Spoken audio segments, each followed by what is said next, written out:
Assalamualaikum warahmatullahi wabarakatuh. Semangat pagi, sahabat muda akuntansi. Kita berjumpa kembali dalam kesempatan yang berbahagia ini untuk membahas mengenai non-current liabilities. Adapun kewajiban jangka panjang yang akan kita bahas pada kesempatan kali ini adalah berkaitan dengan obligasi. Khususnya kita akan membahas secara khusus materi yang sangat menarik, yaitu bagaimana ketika sebuah perusahaan penerbit obligasi itu melakukan penilaian atas obligasi yang mereka terbitkan. Ya, terlebih dahulu kita perlu mengenal beberapa istilah penting di dalam obligasi. Ya, materi ini sebenarnya pernah teman-teman dapatkan di pembelajaran accounting principle ya di semester 2. Namun demikian tidak ada salahnya kita akan mereview ataupun merefresh kembali ingatan kita mengenai hal-hal penting berkaitan dengan non-current liabilities. Ya. Obligasi yang kita kenal dengan sebutan apa namanya bonds payable ya, itu hakikatnya apa? Dia merupakan surat utang jangka panjang, secara umumnya begitu ya. Nah, biasanya kita jual atau kita terbitkan itu sebesar harga jual. Ya.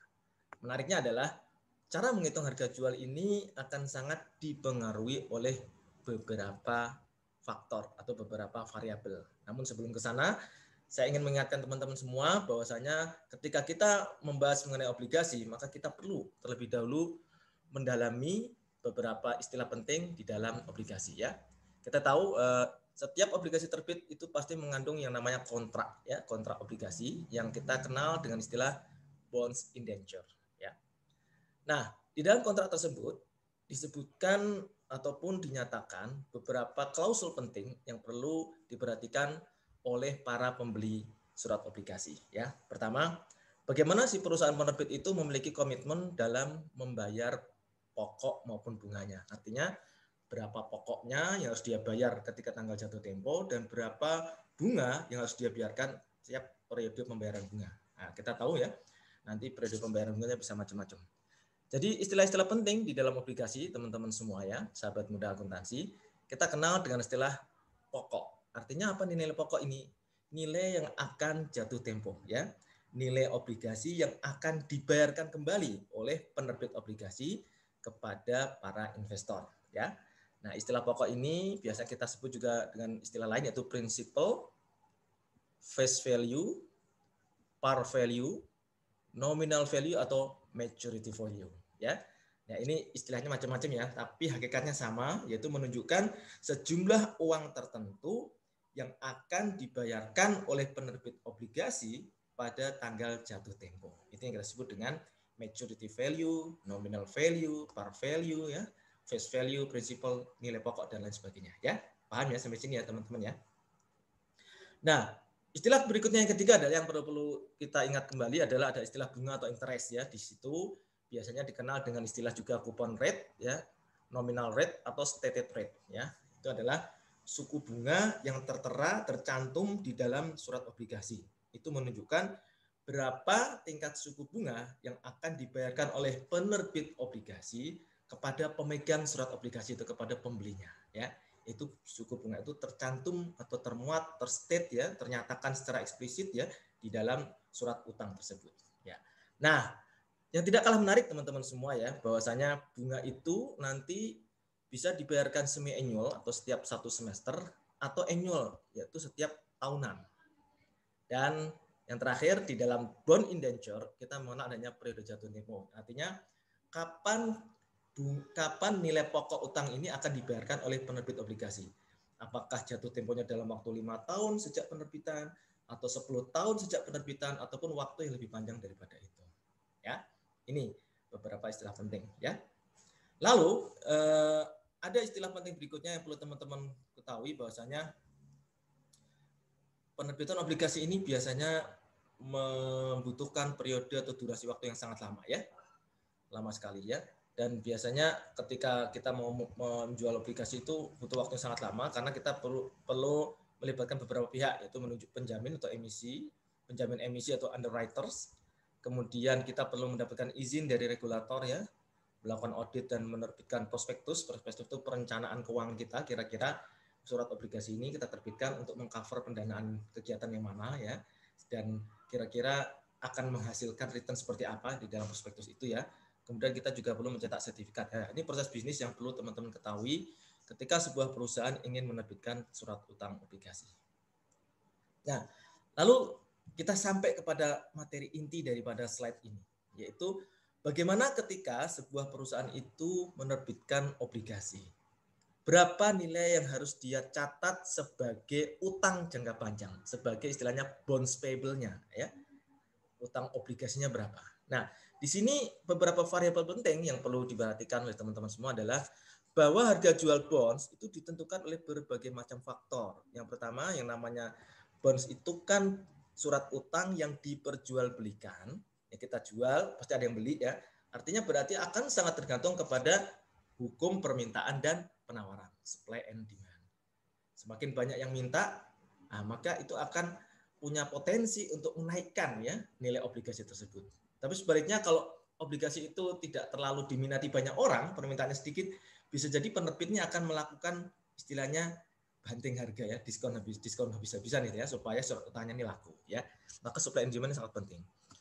Kemudian faktor berikutnya yang berpengaruh dengan harga jual adalah terkait dengan penilaian rating ya, kredit ratingnya. Apakah sebuah perusahaan itu kredit ratingnya triple A, double A, atau apa namanya triple B ya. Semakin bagus kredit ratingnya, maka perusahaan itu akan dinilai rendah risikonya. Kalau rendah risikonya, maka investor tidak akan terlalu meminta kompensasi tingkat suku bunga yang tinggi. Karena tingkat pengembaliannya sangat tinggi karena kredit ratingnya bagus. Perusahaan biasanya akan tidak dituntut untuk menerbitkan atau menjanjikan utangnya suku bunga yang tinggi kalau kredit ratingnya bagus ya. Kemudian kondisi pasar dan perekonomian sebuah negara. Ya, semakin buruk kondisi sebuah perusahaan negara, maka akan berpengaruh kepada aspek going concern perusahaan. Dan ini juga nanti akan berpengaruh pada nilai bonds payable-nya. Akan berisiko ya. Sebuah negara yang kondisinya sedang tidak baik, maka perusahaan ini juga akan terancam going concern-nya. Sehingga ketika dia menerbitkan obligasi, maka para investor itu akan mencari kompensasi. Jadi risikonya akan tinggi. Sehingga perusahaan akan menawarkan suku bunga yang jauh mungkin lebih tinggi dari harga pasar ya.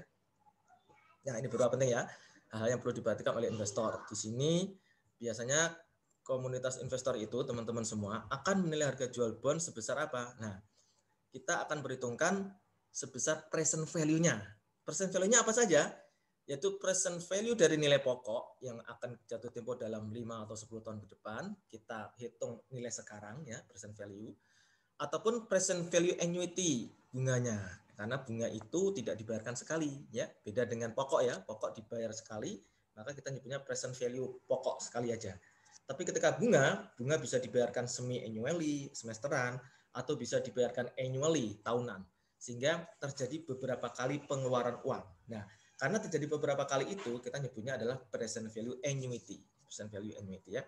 Di sini kita untuk menghitung present value pokok ditambah present value annuity menggunakan market rate ya, menggunakan market rate bukan menggunakan coupon rate ya. Market rate yang kita sebut kadang-kadang dengan istilah yield atau effective rate. Ya, jadi mau dibedakan antara coupon rate dengan market rate ya. Kalau coupon rate tadi untuk menghitung berapa bunga yang harus dibayarkan oleh perusahaan ya tiap periode pembayaran bunga, apakah semesteran atau tahunan. Tapi kalau market rate itu adalah suku bunga yang berlaku di pasar yang digunakan salah satunya adalah untuk menghitung nilai sekarang dari nilai nominal yang akan jatuh tempo dari sebuah obligasi dan present value annuity dari pembayaran bunga yang dilakukan secara periodik ya. Nah, di sini menarik teman-teman semua ya. Ketika harga bonds itu ternyata diterbitkan harga bonds itu bisa diterbitkan sebesar nilai par atau nilai nominalnya atau sebesar nilai maturity value-nya. Artinya ketika bonds itu nilai nominalnya 1 miliar, maka dia bisa juga dijual seharga 1 miliar. Ya, itu namanya harga bonds dijual sebesar harga pari. Ya, dijual sebesar tarifnya 100%, gitu ya.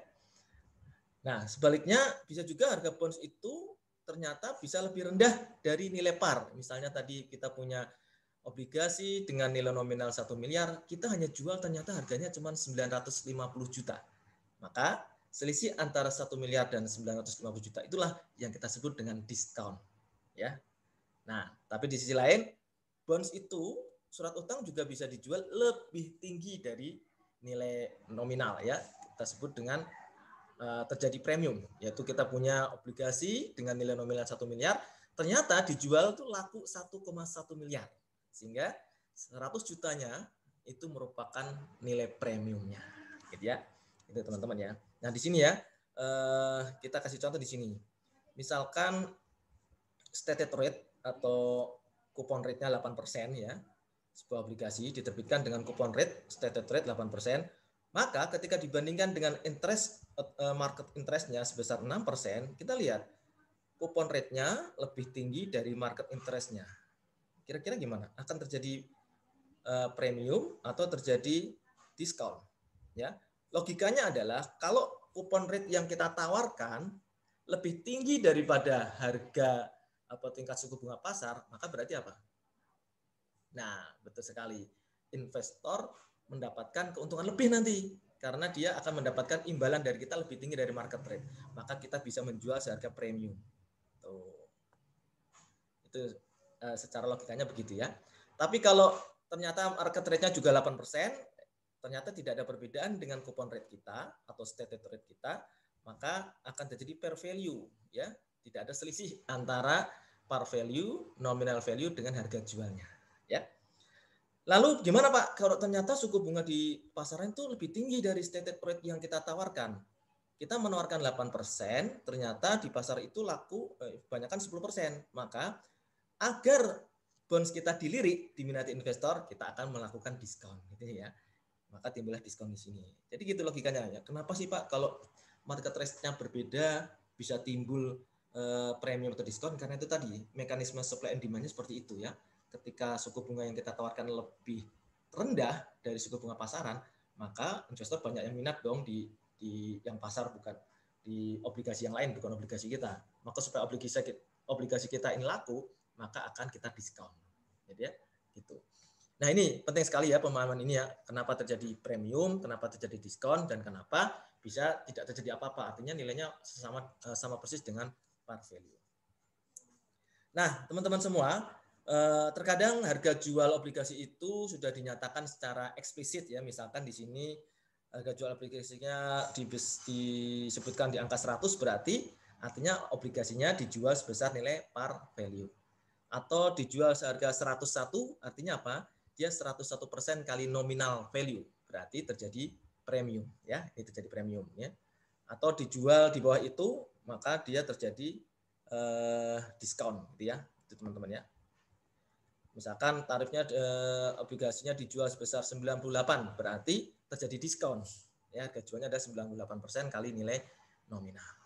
Nah, ini kita lihat ilustrasinya di sini ada penerbit ya, Vodafone dan Telekom ya, ini sama-sama penerbit obligasi ya. Tapi lihat kupon rate-nya beda nih. Vodafone 5%, Telkom Italia 5,25%. Kenapa Vodafone berani menawarkan kupon yang lebih rendah? Karena lihat rating rate-nya lebih bagus dibandingkan dengan Telekom yang BB+. Ya, ini sudah rule of thumb-nya seperti itu ya. Kalau biasanya kalau rating kita bagus, suku bunga kita bisa lebih rendah karena risiko bisnis kita lebih rendah. Jadi kita tidak perlu menawarkan yang suku bunga lebih tinggi. Maka yield yang kita tawarkan ke investor juga cuma 4,05, sementara yang Telekom 5,25. Nah, di sini, nah ini lihat, meskipun dia kupon rate-nya lebih rendah, ya, tapi karena dibanding dengan yield-nya dia lebih tinggi, maka terjadi premium, maka harganya 106,66. Tuh, gitu ya. Sementara yang Telekom karena kupon rate-nya sama dengan yield-nya, maka terjadi par value, tidak terjadi premium maupun tidak terjadi diskon. Ya. Demikian ya teman-teman, bagaimana sebuah perusahaan menilai obligasi, intinya ditentukan satu tadi oleh berapa besar nilai nominalnya, kemudian berapa kupon rate yang dijanjikan, term pembayarannya seperti apa, tahunan atau semesteran atau bahkan mungkin ada 3 bulanan. Yang tidak kalah pentingnya kita memperhatikan market rate atau yang kita kenal dengan istilah yield atau effective rate. Maka di situ nanti akan timbul apakah obligasi dijual sebesar par value-nya, sama persis dengan nilai nominal, atau dijual di atas nilai nominal, atau kita sebut dengan adanya premium, atau bahkan mungkin hanya dijual sebesar diskon, ya, karena di bawah harga jatuh temponya. Ya, demikian teman-teman semua, materi penting berkaitan dengan penerbitan dan penilaian obligasi. Kita akan nanti lanjutkan di video berikutnya mengenai contoh-contoh bagaimana sebuah perusahaan menilai obligasi. Salam sehat buat sahabat muda akuntansi. Semangat pagi. Assalamualaikum warahmatullahi wabarakatuh.